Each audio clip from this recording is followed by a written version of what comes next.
نحمده ونصلي ونسلم على رسوله الكريم اما بعد فاعوذ بالله من الشیطان الرجیم بسم اللہ الرحمن الرحیم ويطعمون الطعام على حبه مسكينا ويتيما وأسيرا انما نطعمكم لوجه الله لا نريد منكم جزاء ولا شكورا صدق الله مولانا العظیم وصدق رسوله النبی الکریم مولاي صل وسلم دائما ابدا على حبيبك خير الخلق كلهم محمد سيد الكونين والثقلين والفريقين من عرب ومن عجم هو الحبيب الذي ترجى شفاعته لكل هول من الاهوال مقتهم يا رب بالمصطفى بلغ مقاصدنا واغفر لنا ما مضى يا واسع الكرم۔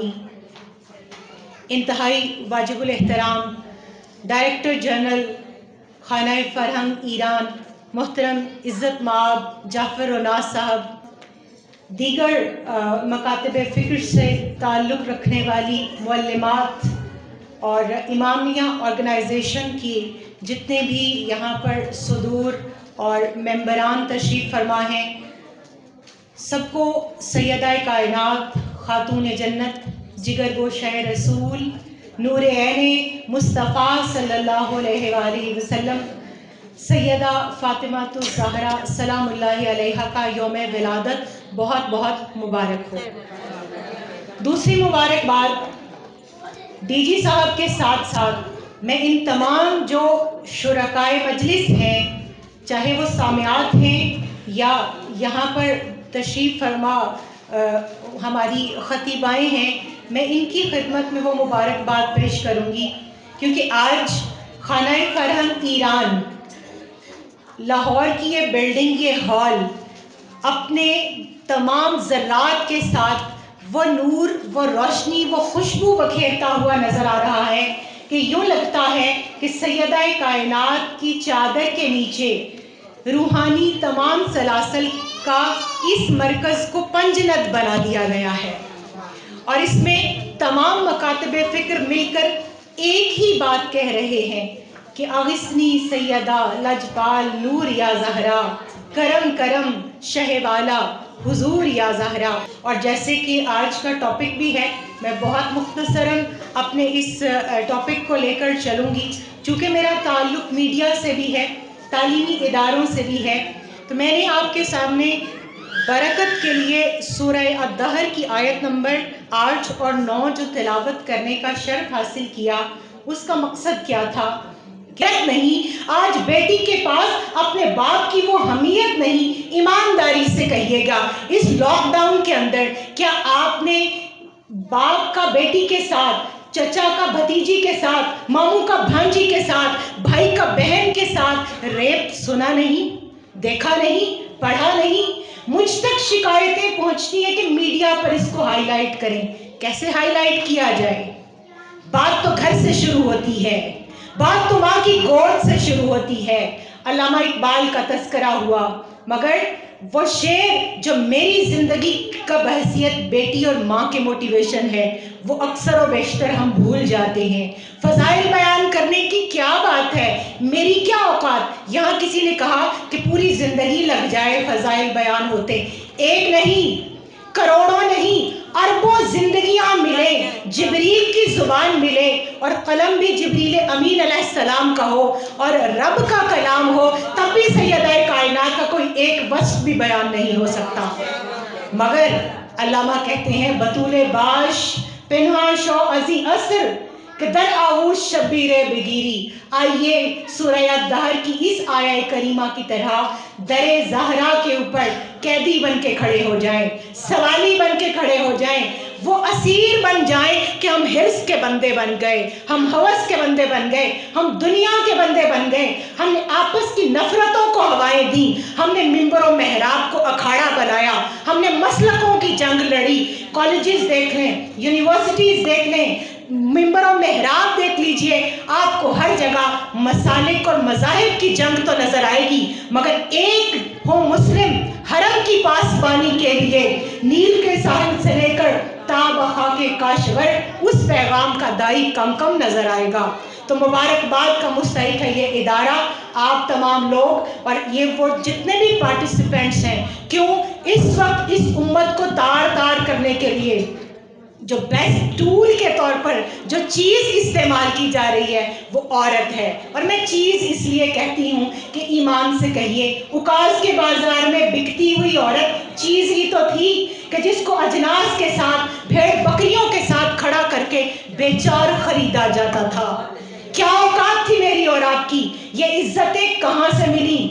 یا رسول اللہ تیرے کرم سے مجھے زندگی کا نور ملا، ہدایتوں کا سلیقہ ہنر شعور ملا، اور ہمارے جسموں پہ رحمت قبائل تیری ہیں، تیری اما میں ہمیں عزت و سرور ملا۔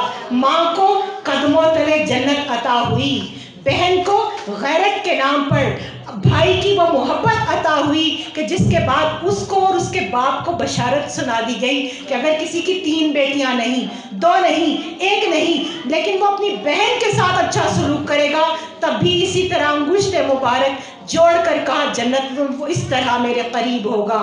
پھر اس بیٹی کا کیا کہنا کہ جس کے صدقے میں مجھے اور آپ کو اس زندہ دفن کرنے والے باپ کے ہاتھ کو پکڑ کے روک دیا کہ وَإِذَا الْمَوْءُودَةُ سُئِلَتْ بِأَيِّ ذَنبٍ قُتِلَتْ، وہ جو زندہ دفن کی ہوئی لڑکی سے پوچھا جائے گا کہ تجھے کس جرم میں زندہ دفن کیا گیا، اب بس اب ان کو نہیں دفنانا، اب ان کا اچھا سلوک کرنا، ان سے محبت کرنا، بیٹے کو امتیازی سلوک نہ کرنا، ان کی اعلیٰ پرورش کے بعد بلوغت کے بعد ان کی شادی کر دینا۔ تو پھر میرے نبی علیہ السلام نے جو آپ کے باپ کو، جو میرے باپ کو خوشخبری سنائی، انہوں نے تو اس پر عمل کیا، لیکن کیا ہم وہ بیٹیاں بنی جو سیدہ کائنات خاتون جنت جگر گوشہ رسول صلی اللہ علیہ وسلم کے اسوہ پر چلتی، جو زینب کبریٰ بن کر کربلا کے میدان میں اپنے اون محمد قربان کر کے کہتی کہ ماں گئی تھی تو اپنے ساتھ اپنے تمام رشتوں کو لے کر گئی تھی، آئی ہوں تو یہ خون آلود کرتے لے کر آئی ہوں۔ کیا ہم وہ تسلسل قائم رکھ سکیں جو سیدہ خدیجہ الکبریٰ سلام اللہ علیہا کا تھا، وہ جو سیدہ فاطمہ الزہرا سلام اللہ علیہا کا تھا؟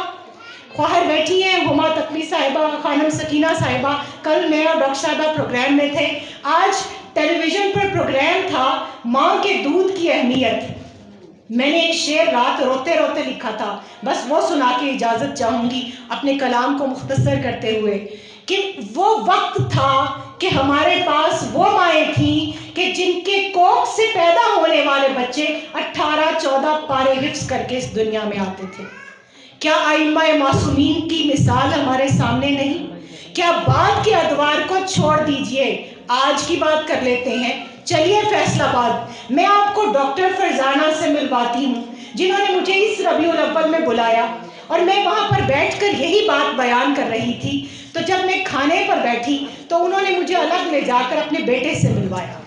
میں قصہ پارینہ نہیں سنا رہی، آج کی مسلمان عورت کی بات بتا رہی ہوں۔ انہوں نے کہا کہ جب یہ میرا بچہ مدر ووم میں تھا تو مجھے جتنی قرآن کی صورتیں یاد تھیں میں اونچی آواز سے ان کی تلاوت کیا کرتی تھی، اور پوچھا اب اس کے بعد جو ہے وہ کہنے لگی کہ جب بچہ پیدا ہوا تو پیدا ہونے کے 2.5 سال کے بعد، بچہ 10 سال کا تھا جس سے میں ملی ہوں، تو کہتی ہے جب یہ 2.5 سال کا تھا تو اس وقت اس نے جو پہلا کلام کیا تھا وہ وہی قرآن کی صورتیں سنائی تھی۔ اللہ وہی ہے، اللہ کا نظام وہی ہے، قانون قدرت تبدیل نہیں ہوتا، ہمارا یقین ختم ہو گیا۔ تو میں تو کہتی ہوں کہ وہ جو اپنی ماں کے دودھ کے اندر، دودھ میں جو عشق نبی گھول کے پلا دیتی تھی امت احمد مرسل کو، وہ مائیں لا دو۔ کہاں ہیں آج وہ مائیں؟ وہ آپ ہیں، وہ ہم نے بننا ہے۔ گیا گزرا زمانہ صحیح، دور فتن صحیح، ٹھیک ہے عورت کو ٹانگ دیا چوک چوراہے میں، ہر چیز جو بکتی ہے وہ عورت کے بغیر نہیں بکتی، مگر اس عورت کو آئینہ بن کر کون سدھارے گا؟ آپ مسلمان کا آئینہ ہے، آپ کا کردار فاطمی کیسے بن سکتا ہے کہ حدیث رسول صلی اللہ علیہ وسلم کے تحت 3 چیزیں ضروری ہیں: آل محمد سے محبت کے لیے پہلی معرفت ٹیلی ویژن پہ پروگرام کر رہے تھے ہم سیدہ کائنات پہ. میں نے ان کی شہزادیوں کے حوالے سے گفتگو کی. مجھے کہا گیا کہ ابھی ان کو آڈینس کو سوال بنا کے دے دیں. میں نے پوچھا کہ سیدہ کائنات کی شہزادیوں کے نام بتائیں. 100-150 آڈینس بیٹھے تھے. ابھی پروگرام جاری تھا جس میں ذکر کیا گیا, کسی کو نہیں آتا. سائلبس کے اندر سے سیدہ خدیجہ الکبریٰ امہات المومنین دیگر چیپٹرز کو نکالا گیا اور ڈالا کس کو گیا؟ ملالہ یوسفزئی کو ڈالا گیا. میرا کسی سیاسی پارٹی سے تعلق نہیں, مگر ان کنٹروورشل پرسنالٹیز کو پڑھا کر امہات المومنین کو, بنات رسول کو اور مخدرات عصمت کو ہمارے سائلبس سے نکال کر کس طرح کی عورت یہ معاشرہ چاہتا ہے, یہ ملک چاہتا ہے, یہ آپ کو بھی سوچنا ہے اور مجھے بھی. وما علینا الا البلاغ. بہت اچھے, بہترین.